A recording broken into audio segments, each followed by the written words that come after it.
संविधान संविधान जो है साथियों क्या है, एक मतलब नियमों की एक पुस्तक है। क्या है? नियमों की एक पुस्तक। भाई इतना बड़ा देश चलाना है तो कुछ नियम तो होने चाहिए कि भैया ऐसे होगा वैसे होगा। कई तो घरों में भी नियम होते हैं कि भैया ऐसे होगा वैसे होगा, ये चीज करनी है वो। तो इतने बड़े देश को चलाने के लिए कुछ तो चाहिए लिखित में, ठीक है ना। तो नियम चाहिए लिखित में, ठीक है। अब नियम चाहिए तो ये जरूरी नहीं है ये सिर्फ भारत में ही नियमों की या संविधान की मांग नहीं हुई है। अपन भारत में रहते तो अपन देखते भारत को है, ठीक है। लेकिन इसकी सबसे पहली जो मांग की गई ना, संविधान सभा जो विचार रखा गया वो समानतावादी हेनरी मैन ने रखा था। किसने रखा था? हेनरी मैन, जो कहां के थे? ब्रिटेन के थे। हेनरी मैन ने रखा जो ब्रिटेन के थे। लेकिन ये थे तो ब्रिटेन के, लेकिन इसको सबसे पहले अपनाया है फ्रांस और अमेरिका ने। फ्रांस और अमेरिका द्वारा क्या किया? अपनाया, ठीक है। अपनाया फ्रांस और अमेरिका ने, ये ध्यान रखना। अब संविधान की यहाँ पे अब सबसे पहले अपने भारत में साथियों यदि कहीं मांग की गई है ना, तो संविधान की देखो भारत में संविधान सभा की। अब संविधान सभा यहां शब्द आया है संविधान सभा। संविधान अलग है और संविधान सभा अलग है। संविधान सभा क्या है? इतना बड़ा संविधान बनाना है तो कुछ ना कुछ तो मतलब एक कमेटी चाहिए, एक अपने तो मतलब कोई, जैसे मान लो कि कहीं भंडारा ही कोई करना है तो उसमें भी अपने को ग्रुप बनाना पड़ता है, कंट्रीब्यूशन लेना पड़ता है, नियम बनाने पड़ते हैं, जिम्मेदारियां देनी पड़ती है। ये इतना बड़ा संविधान है, पूरे देश का संविधान। तो एक संविधान सभा बनेगी जो ये इनके सबके नियमों को निश्चित करेगी। जैसे देखो कि आप तो कमेटियां भी कितनी बन गई थी, 17 कमेटियां बन गई, 16 बैठकें हो गई, 12 अधिवेशन हो गए।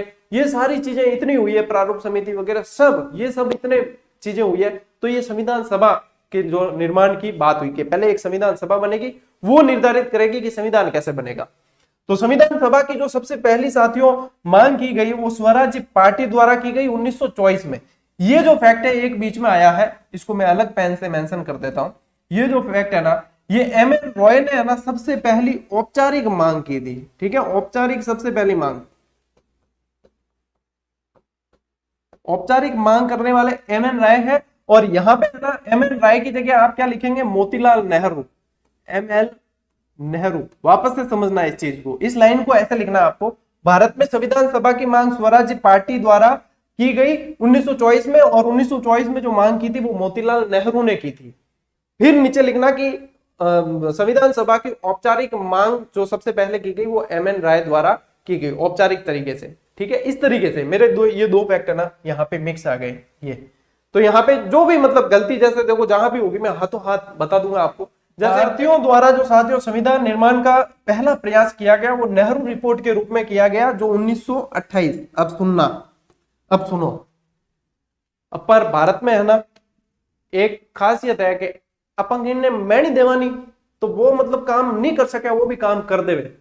मैणी मतलब समझो हिंदी वाले जो हिंदी भाषी है वो नहीं समझ रहे। किसी को ताना मारते हैं ना, तो ताना मारते तब जो काम नहीं हो रहा होता है वो भी हम डंके की चोट पे करते हैं। तो लॉर्ड बर्कनहेड था अंग्रेज अधिकारी, उसने साइमन कमीशन जब भारत आया ना, तो Simon commission go back, Simon commission वापस जाओ, ये नारे लगा रहे थे भारतीय सभी। तो लॉर्ड बर्कनहेड ने इनको ताना मारा कि तुम्हारी यदि औकात है तो तुम खुद संविधान बना दो, एक बता दो कि बना सकते हो, देश को चला सकते हो कि नहीं। और मोतीलाल जी नेहरू खोपड़ी छटकी, अरे तेरी मैया की सासू मैया हमको चैलेंज देता है। अब भी फिर क्या किया कि 10 सदस्य की एक कमेटी बनाई, 10 सदस्यीय एक समिति बनाई गई और 10 अगस्त 1928 को यह रिपोर्ट पेश कर दी गई, जो भारतीय संविधान निर्माण का पहला प्रयास माना जाता है, ठीक है ना। तो ये ताने आपको भी कई सारे मिले होंगे, इन तानों को ताकत बनानी है, मैंने पहले कह रखा है। चाहे पड़ोसी ने दिए हैं, चाहे रिश्तेदार ने दिए हैं, चाहे फलान जी दिया, चाहे डिकण जी दिया, कोई भी दिया है, तानों को ताकत बनानी है, ठीक है ना। मैणी तो आनी चाहिए, तभी तो अपने पढ़ने का मतलब सक्सेस होना है। तो उसके लिए ये भी एक फैक्टर जरूरी है। आज मैं आपके सामने क्लास नहीं ले रहा होता, आज मैं सरकारी नौकरी में ही नहीं होता, यदि किसी ने मुझे ताना नहीं मारा होता तो मैं फादर का बिजनेस चला रहा होता, ग्रेनाइट का, मैं भी। तो ये जरूरी है, लेकिन इनको कैसे आप फेस करते हो वो आपके ऊपर है। चलिए, ये 1928 में रिपोर्ट यहाँ पेश होगी। मैं आपको बिल्कुल क्रमबद्ध तरीके से आगे ले जा रहा हूं। इसके बाद में आप क्या आता है साथियों? Cripps mission. क्रिप्स मिशन का टाइम है 1942। इसके बाद में अपने पढ़ेंगे संविधान निर्माण में कैबिनेट मिशन। तो कैबिनेट मिशन जो है वो 1946 में आया है। कई विद्यार्थी कंफ्यूज होते हैं इसमें, क्रिप्स मिशन में और कैबिनेट मिशन में, क्योंकि स्टैनफोर्ड क्रिप्स जो है वो कैबिनेट मिशन का भी सदस्य था। तो यहाँ कंफ्यूज होते हैं। तो यहाँ पे साथियों ध्यान ये रखना है कि समझना ऐसे जिनके कंफ्यूजन होता है कि क्रिप्स में देखो शब्द कितने हैं, 2.5 शब्द है, ठीक है ना, 2.5 है, आधा आधा मान लो 3 शब्द है, और कैबिनेट में 4 शब्द है। भाई हल्का है, फटाफट भाग के आगे पहुंच गया, 1942 में पहुंच गया, और वो 4 वाला है भारी है। तो कैबिनेट तो अपने आप में शब्द ही भारी है, उसको समय लगा आने में, ये याद रखने का तरीका। अब क्रिप्स मिशन आया ना, तो क्रिप्स मिशन ने क्या कहा कि भारत में एक निर्वाचित संविधान सभा का गठन होगा, यानी कि सबसे पहला, यदि ये देखा जाए क्रिप्स और कैबिनेट मिशन में पूछा जाए कि संविधान सभा के गठन का पहला जो है ये कह सकते हो कि विधिवत तरीके से संविधान सभा के निर्माण की बात की गई, तो वो क्रिप्स मिशन में की गई, ठीक है। इसे स्वीकृति मिलेगी कैबिनेट मिशन के द्वारा, कैबिनेट मिशन भी इस बात को रखेगा, वहीं से स्वीकृति मिलेगी, वो योजना पूरी बताएगा आगे। लेकिन इसे ठुकरा दिया गया, एक तो मुस्लिम लीग ने इसका बहिष्कार कर दिया, पूरी तरीके से ठुकरा दिया, क्योंकि इसमें सांप्रदायिकता के आधार पे अलग देश की बात को ठुकरा दिया था। मुस्लिम लीग ये चाहती थी कि सांप्रदायिकता के आधार पे हमारा एक देश अलग हो, हमारे नियम अलग हो, सब कुछ, तो इस बात को ठुकरा दिया। कांग्रेस ने भी मना कर दिया, क्योंकि इसमें कांग्रेस को ये लगा कि अभी इसने ठुकराया, लेकिन कहीं ना कहीं आगे चल के सांप्रदायिकता के आधार पे भारत को टुकड़े टुकड़ों में बांटने की हो सकती है, इसमें संभावनाएं लग रही है, तो उन्होंने भी ठुकरा दिया। भाई गांधी जी ने तो इसके बारे में ये कह दिया था कि ये जो है एक पोस्ट डेटेड चेक है, और जवाहरलाल नेहरू ने इस लाइन के आगे जोड़ दिया कि देवालिया बैंक के नाम, क्या जोड़ा, देवालिया बैंक के नाम पोस्ट डेटेड चेक, ठीक है ना। और ये स्टैनफोर्ड क्रिप्स जो है नेहरू जी के मित्र भी थे, तो इन्होंने कहा कि मेरा मित्र जो है वो शैतान का वकील बन के आया है, क्या कहा कि मेरा मित्र शैतान का वकील बनकर आया है। तो ये चीजें आपको इसके बारे में ध्यान रखनी है क्रिप्स मिशन की। अब आते हैं अपन कैबिनेट मिशन पे। चलिए अब एक एक चीज समझना है, यहां से मैं आपको संविधान निर्माण, पूरा संविधान निर्माण आज समझा दूंगा, आपके दिमाग में बैठा कर जाऊंगा इस क्लास के माध्यम से, ठीक है। अब देखो कैबिनेट मिशन जो आता है उसमें सदस्य संख्या होती है साथियों 3 सदस्य संख्या है। पैथिक लॉरेंस की अध्यक्षता में 1946 की बात है, ठीक है। तो यहां पे ध्यान रखना कि सदस्य संख्या है 3, और इसकी ट्रिक है पास, यानी कि इसमें संविधान सभा की बात पास हो गई, ठीक है, पास। तो यहां पे पी से आ जाएगा आपके पैथिक लॉरेंस, पैथिक लॉरेंस, ठीक है। ए से आएगा साथियों एवी अलेक्जेंडर,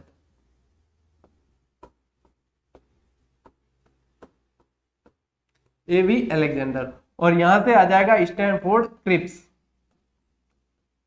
तो ये 3 सदस्य एक दल जो है, इन्होंने बताया विधिवत तरीके से कि संविधान सभा का गठन होना चाहिए, होगा, और इस तरीके से होगा, और इसको आगे संविधान बनाने के नियम वगैरह जो इस तरीके से होंगे, ये मतलब बताई गई सामान्य चीजें, ठीक है। तो इन्होंने क्या किया, संविधान सभा का गठन और संविधान निर्माण की योजना बनाई पूरी।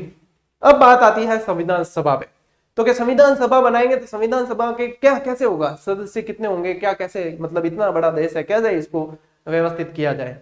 तो संविधान सभा क्या है, ध्यान देना कि नंबर 1 प्रांतीय विधानमंडल या विधानसभा, प्रांतीय विधानमंडल या विधानसभा और देशीय रियासत के जो प्रतिनिधि थे उन दोनों को मिलाकर 389 सीटें डिसाइड की गई। कितनी, 389 सीटें होगी, जिसमें देशी रियासतों के जो थे प्रतिनिधि वो तो होंगे मनोनीत, वो क्या होंगे, मनोनीत, और प्रांतीय विधानसभा के जो प्रतिनिधि है उनका चुनाव होगा, वो निर्वाचित होंगे। तो इनकी सीटें निर्धारित की गई 296 और देशी रियासतों की निर्धारित की गई 93, ठीक है, 296 और 93, और इस तरीके से 389 कुल सीटें। जब जहां पढ़ा रहा हूं उसी स्लाइड पे ध्यान देना, तो समझोगे, ऊपर पहले चले गए तो फिर लफड़ा होगा, ठीक है ना। तो यहां पे ये ध्यान देना। अब वापस समझ लेना, संविधान सभा क्या है, प्रांतीय विधानमंडल प्लस देशी रियासत। प्रांतीय विधानमंडल में 296 सदस्य है और यहाँ पे 93 सदस्य है, ये मनोनीत है, ये निर्वाचित, इनके लिए चुनाव होगा, ठीक है। अब आते हैं अपन, यही चीज अब ऊपर ले जाते हैं अपन, ठीक है। देखो प्रांतीय विधानमंडल के प्रतिनिधि जो है अप्रत्यक्ष निर्वाचन द्वारा चुने जाएंगे, प्रत्यक्ष नहीं है। प्रत्यक्ष क्या है, अपन वोट देने जाते हैं, वो प्रत्यक्ष है, वयस्क मताधिकार वो प्रत्यक्ष है। अप्रत्यक्ष है यानी कि 10 लाख की जनता पर एक प्रतिनिधि होगा, ठीक है। और इनके चुनाव भी वर्गीय आधार पर हुए थे, सामुदायिक आधार पे, कि समुदायों के अनुसार बांटी गई सीटें, फिर वहां से वो चुन के प्रतिनिधि आए थे, ठीक है। तो यहाँ पे जो एक सदस्य 10 लाख जनता पर है, एक एक चीज प्रश्न बनने लायक है, समझ लो तो बेटा पार है, नहीं तो प्रयास बारंबार है। ठीक, चलिए फिर देखो ये 296 सीटें, अब इसको वर्गीकृत करते हैं अपन। 296 में से 292 अलग है और 4 अलग है। 292 जो है साथियों वो आपके ब्रिटिश प्रांतों के प्रतिनिधियों की है, और 4 जो है वो चीफ कमिश्नरी यानी कि ये समझ लो कि सेंटर के अधीन है, सीधी सीधी केंद्र शासित है। ठीक है ना, तो यहाँ पे 292 तो है ये, और यहाँ पे ये है। तो इसकी जो ट्रिक है साथियों 4 की, वो है ABCD की है, ABCD। तो ए से तो आएगा साथियों आपके अजमेर मेरवाड़ा वाला, अजमेर। ठीक है, बी से आएगा साथियों बलूचिस्तान,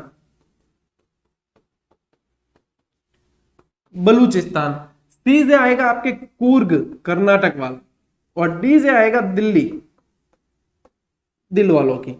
ठीक है ना, तो ये चीज है ABCD, ये ध्यान रखना है। यहां तक मैं समझता हूं समझ में आ गया। अपन ने शुरू किया है हेनरी मैन से लगा के, फिर आए अपन मोतीलाल नेहरू को मैणी दी, मैणी देने के बाद में नेहरू रिपोर्ट के बाद में क्रिप्स मिशन, कैबिनेट मिशन, संविधान सभा, यहां पहुंच गए हैं अपन। अब अपन चुनाव करवाएंगे इनके।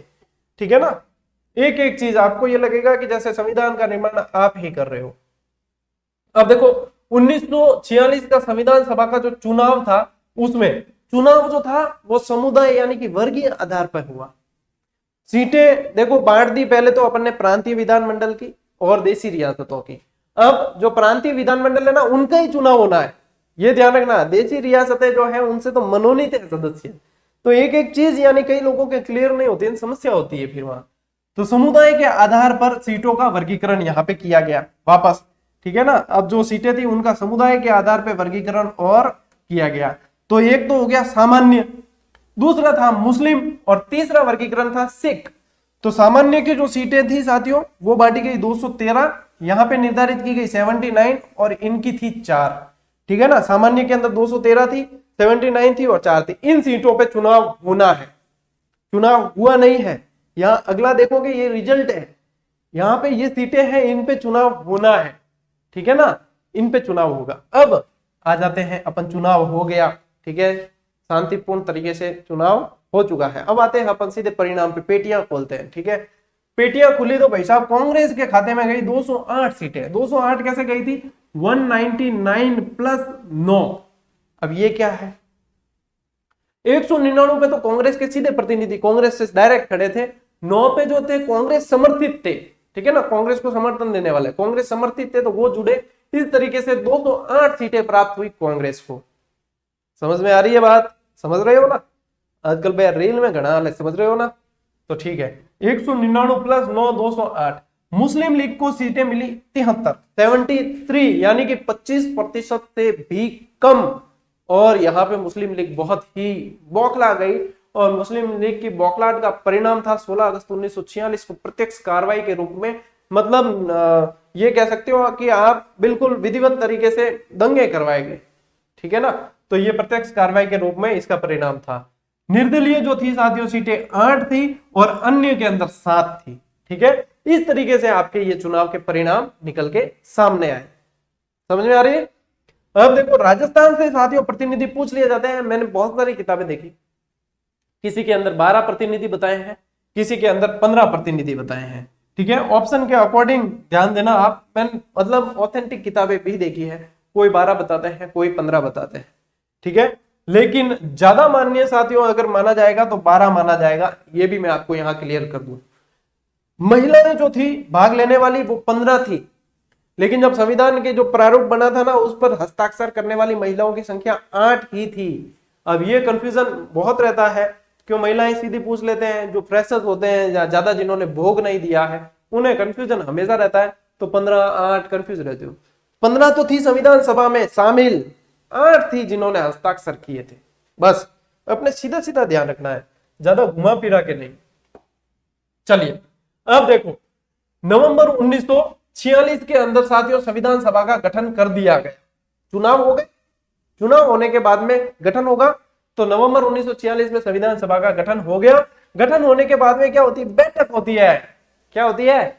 बैठक में मीटिंग। ठीक है ना, तो सबसे पहली मीटिंग यानी सबसे पहली बैठक हुई 9 दिसंबर 1946 को प्रथम बैठक हुई। 9 दिसंबर और बस 2 दिन छोड़ के 11 दिसंबर। भाई ज्यादा अपर लोड लेना नहीं है, विषम विषम संख्या हम चल रहे हैं, अपा की करना, याद करना बस। 9 दिसंबर 1946। अब बताया आपको 25% से कम ही मुस्लिम लीग को प्राप्त हुए थे, है ना। तो वहां पे उनकी देखो हालत खराब हुई थी, तो मुस्लिम लीग ने इस प्रथम बैठक का बहिष्कार किया, शामिल नहीं हुए।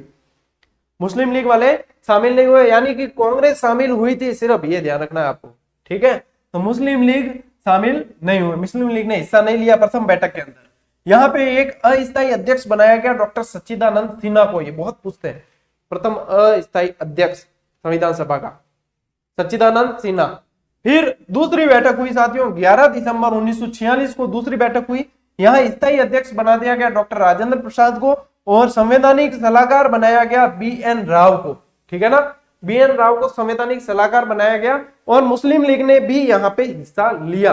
तो क्या किया कि यहाँ से 3 सदस्यों को बाहर निकालकर और मुस्लिम लीग के 5 सदस्यों को शामिल किया गया था। ऐसा था, बहुत गहरा प्रश्न हो जाएगा, इसलिए नहीं मैं नाम भी बता दूं आपको यहाँ, लेकिन आपके हिसाब से बहुत गहरा हो जाएगा, तो फिर मैं ये चीज यहीं पे, इतना आप ध्यान रख लो कि स्थायी अध्यक्ष जो है वो राजेंद्र प्रसाद को और संवैधानिक सलाहकार बी.एन. राव को यहाँ पे बनाया गया। मुस्लिम लीग ने हिस्सा ले लिया था।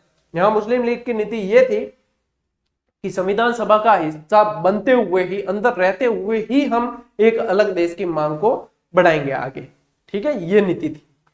उद्देश्य प्रस्ताव, अब अगला जो अपना पॉइंट है वो उद्देश्य प्रस्ताव है। इनकी डेट बहुत पूछी जाती है, ध्यान रखना। उद्देश्य प्रस्ताव जो है साथियों 13 दिसंबर 1946 को जवाहरलाल नेहरू द्वारा लाया गया। 13 दिसंबर 1946, देखो 9, 11, 13, मैंने बताया आपको विषम संख्या में चल रहे हैं, लोड नहीं लेना है। 9, 11, 13, ठीक है। ये 13 दिसंबर 1946 को लाया गया। जो पारित कब हुआ है? 22 जनवरी 1947। इंपॉर्टेंट डेट है, 22 जनवरी 1947 को उद्देश्य प्रस्ताव पारित हुआ है। लाया कब गया है, पारित कब हुआ है, दोनों अलग अलग पूछते हैं, भाईड़ा ध्यान दे दीजो रे। और इन बाद में ते खोटा कराना होना, इतो मैं प्रयास थान वास्ते कर दियो है, बी के बाद भी आवेला प्रश्न, ठीक है, प्रश्न 100% आवेला, थे खोटा कर आया हो न तो बस खैर नहीं है। देखो सारे प्रयास सब बता दिया आपको, बार बार बताता हूं भैया ये किया जा रहा है, और लेकिन उसके बाद भी अगर थे ऊंधा ऊंधा रोएगा तो बस हालत खराब कर दूं, ठीक है। प्रथम प्रारूप, देखो साथियों सिलेक्शन लेना है किसी भी हाल में लेना है, ध्यान रख लेना। और जो समर्पित है ना उन्हीं को कह रहा हूं, स्पेशली जो टाइम पास कर रहे हैं उनको मैं नहीं कहता हूं, उनको मैं टारगेट करता भी नहीं हूं। जो समर्पित है, बहुत भोग दिया है आप लोगों ने, और आपके परिवार ने भी भोग दिया है, सिर्फ आपने अकेलों ने नहीं दिया है। अब वो समय आ गया है कि आ जाओ अब मैदान में वापस, समय आ गया है कि अब आपको लग जाना है आगे बढ़ने के लिए, ठीक है ना। मैं चाहता हूं कि काफी सारे विद्यार्थी लग के ऐसे प्रयास करें, तो आने वाले समय में हम एक क्रांति लाएंगे निश्चित रूप से, जिसमें कम से कम क्लासेस जो है हर विद्यार्थी तक, शिक्षा हर विद्यार्थी तक पहुंचे, ठीक है ना। आर्थिक कमजोरी की वजह से कोई भी वंचित न रहे। फिर देखो ये प्रथम प्रारूप, संविधान का प्रथम प्रारूप जो है साथियों बी.एन. राव द्वारा तैयार किया गया, समझना इस बात को। प्रथम प्रारूप बी.एन. राव द्वारा तैयार किया गया है। इसके अंदर, प्रथम प्रारूप के अंदर 243 अनुच्छेद थे। भाई साहब जो अगर गहरा प्रश्न बन गया ना, आनंद आ जाएगा, वास्तव में आनंद आ जाएगा। ये सारी चीजें आपको ऑनलाइन में यूं दे रखी है, जो जिनके पास में है ना वो ये क्लास देखते समय ऑनलाइन पास में रख के बने पढ़े, उन्हें नोट्स बनाने की आवश्यकता नहीं पड़ेगी, क्योंकि वो नोट्स मेकिंग पैटर्न पे ही दी गई है।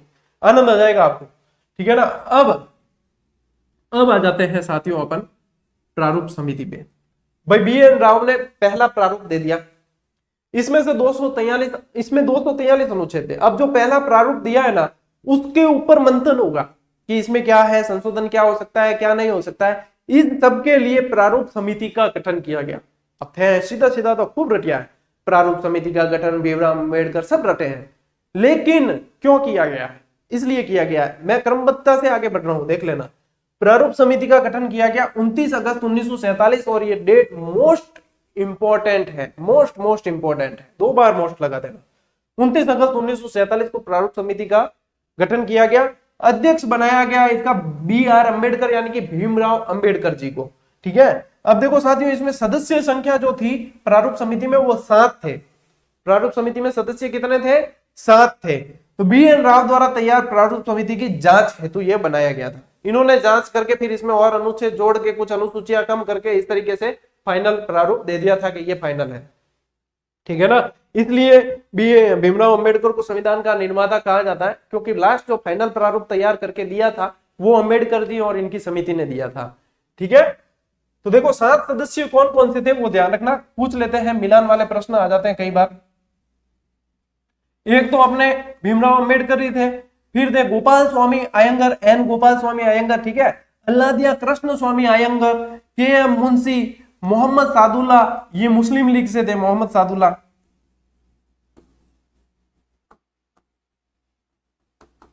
मुस्लिम लीग से थे, डीपी खेतान, और डीपी खेतान की साथियों मृत्यु के बाद में टी कृष्णमाचारी को बनाया गया, और बी एल मित्तर के त्याग पत्र के बाद में एन माधवराव को बनाया गया, ये भी ध्यान रखना, ठीक है। इसलिए दो दो नाम लिखे हैं क्योंकि इनके बदले में चेंज हुए। अब देखो सही बात बताऊं ना, इनको याद करने हो ना, मैंने जब तैयारी की थी तो मैंने मतलब बहुत सारी ट्रिक बनाई थी, मुझे याद भी हो जाती थी और उसकी वजह से मेरी पकड़ बहुत अच्छी होती थी इन सब चीजों पे, वही मुझे अभी याद आ रही है। उसकी ट्रिक थी मैंने बनाई थी, भीगो कृष्ण कमो कमा, भीगो कृष्ण कमो कमा। यदि आप देखोगे साथियों, देखो भीगो कृष्ण क मो क मा, इस तरीके से बनाई और प्रश्न कभी गलत हुआ ही नहीं। अब मैं यहां पे लिख रहा नहीं हूं क्योंकि किसी को याद डायरेक्ट हो जाता है डायरेक्ट कर लो, और जिन्हें याद लिखना है तो वो लिख सकते हो भीगो कृष्ण कमो कमा, ठीक है, भीगो कृष्ण कमो कमा, प्रारूप समिति के सदस्य। आगे बढ़ते हैं साथियों, प्रारूप समिति ने अपनी रिपोर्ट जो है 21 फरवरी 1948 को पेश की। बहुत कम किताबों में ये चीज दी जाती है कि ये रिपोर्ट पेश कब हुई है, ठीक है। तो रिपोर्ट जो पेश की गई ना वो डेट ये है, आने वाले समय में प्रश्न बनने की संभावनाएं बहुत है। 21 फरवरी 1948 को ये रिपोर्ट पेश की गई। इसके अंदर 315 अनुच्छेद थे, 243 तो प्रारूप समिति वाले अभी अपन देख के आए। ये बी एन राव का जो प्रारूप था उसके अंदर यहाँ पे देखा अपन ने, देखो 243 अनुच्छेद थे, इनके अंदर बाद में संशोधित करके और पूरी जांच करने के बाद 315 अनुच्छेद यहाँ पे दिए गए, समझ रहे हो। इनके प्रारूप के 3 वाचन हुए, यानी कि ये प्रारूप इन्होंने पेश कर दिया। इस प्रारूप की जो प्रतियां थी तो वो ये भी 3 भागों में था, ठीक है। इस प्रारूप की जो प्रतियां थी वो संविधान सभा के सभी सदस्यों में वितरित कर दी गई और फिर कहा कि पढ़ो भैया, प्रूफ रीडिंग का समय है तो पढ़ो, और कोई गलतियां निकलती है तो करते हैं। तो इनके 3 वाचन हुए, जिसमें से प्रथम वाचन जो है साथियों वो 4 नवंबर से 9 नवंबर 1948 में हुआ है। द्वितीय वाचन जो है 15 नवंबर 1948 से 17 अक्टूबर 1949 तक हुआ है, और तीसरा वाचन जो है वो 14 नवंबर से 26 नवंबर 1949 को हुआ है, और 26 नवंबर को ही इस संविधान को संविधान सभा द्वारा यानी कि भारत की जनता द्वारा अंगीकार कर लिया गया। अंगीकार समझते हो, एडॉप्ट कर लिया गया, लागू नहीं हुआ है, एडॉप्ट किया गया। प्रश्न की भाषाएं ऐसे ही बदलती है, इसलिए मैं कहता हूं टेस्ट अभ्यास जो करते हो ना तो वहां पे एक एक चीज को ध्यान रखा करो, नहीं तो फिर बैल बुद्धि हूं तो सिर्फ भिडोला, ठीक है, समझोगे नहीं उस चीज को, तो वहां पे एक एक चीज की शब्द क्या है, नहीं तो क्या गुरुजी मैं तो वही पढ़ियो है फोटो दिया है, अरे यूं कौन है रे, तो थोड़ा पढ़ने में कहीं है, सावचेती रखो। प्रथम वाचन 4 नवंबर से, ये ठीक है। चलिए, इसमें सिर्फ वाचन हुआ, इसके अंदर खंड और धाराओं पे विचार हुआ और यहाँ पे बाद में अंगीकृत इसे कर लिया गया फाइनल प्रूफ रीडिंग के बाद, समझ रहे हो।